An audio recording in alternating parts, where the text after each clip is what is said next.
How do you want other people to summarize your messages after you've spoken to them, after you've had that meeting, that presentation, that PowerPoint, that talk? So much of being a good communicator isn't just about the words coming out and your stagecraft and hand gestures and all that.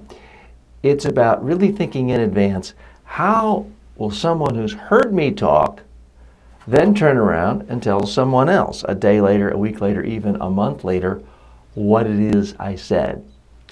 If you're a CEO of a company and you are giving a presentation to top managers about a new policy, it's not enough for your managers to understand you. They have to have the ability to tell other people, their subordinates, the people who work for them, what your message was. Now, in the business world, we often think of this as the water cooler message. If someone heard you speak and didn't take notes, but they paid attention, someone bumped into them at the water cooler the next day, they're having a cup of coffee, and say, "Oh, what did the boss say yesterday? I was out sick." How would that person then describe that speech? How would that person summarize it? The way a real person in the real world would do it. You need to think about that, whether it's communication, a speech, a presentation in the business world, whether it is to a family member, friend, colleague.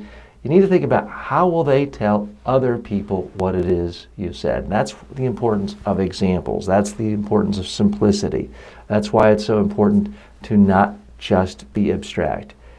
If someone who heard you speak can't tell other people what your message was, then your message is going to be severely limited in its impact. The most power you can have as a speaker, as a communicator, is when your message can spread even when you're not in the room. So, for example, if I give a keynote speech on public speaking, what I'm hoping people will take away, if someone asks them the next day, "Oh, what did that guy TJ say?"